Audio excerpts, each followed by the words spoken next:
শিৱসাগৰ যুৱদল প্ৰেক্ষাগৃহত দেওবাৰৰ পৰা দুদিনীয়া কাৰ্যসূচীৰে অনুষ্ঠিত হয় শিশুনাট সমাৰোহ।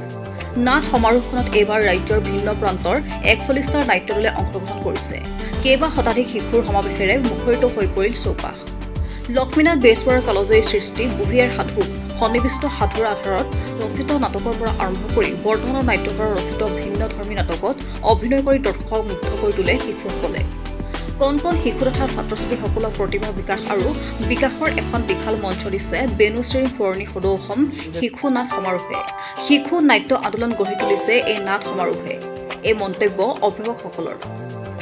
ইপিনে শিশু নাট সমাৰোহৰ লগত সংগতি ৰাখি প্ৰৱৰ্তন কৰি অহা সৌৰভপ্ৰাণ শিৱসাগৰ বঁটা এইবাৰ আগবঢ়োৱা হৈছে অসম চিকিৎসা মহাবিদ্যালয়ৰ বিশিষ্ট চিকিৎসক ডাঃ সৰ্বেশ্বৰ ভূঞালৈ।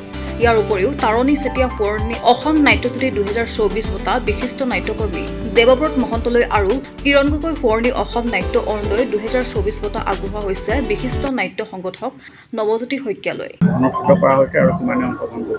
আচলতে আপোনালোকে লক্ষ্য কৰিছে দুদিনীয়া কাৰ্যসূচী আমি সদৌ অসম শিশু নাট সমাৰোহ ধাৰাবাহিকভাৱে পাতি আছোঁ আৰু এইবাৰ ত্ৰয়োদশ বাৰ্ষিকীত আমি ১৩ বছৰৰ বাবে এইবাৰ অনুষ্ঠিত কৰিছোঁ আৰু অসমৰ প্ৰায়খন জিলাৰে টীম আহিছে। এইটো আমাৰ কাৰণে খুব ভাল লগা। এইবাৰ আমি ৪১খন সৰ্বমুঠ ৪১খন নাটকে গোটেই অসমৰ বিভিন্ন জিলাৰ ৪১খন নাটকে অংশগ্ৰহণ কৰিছে।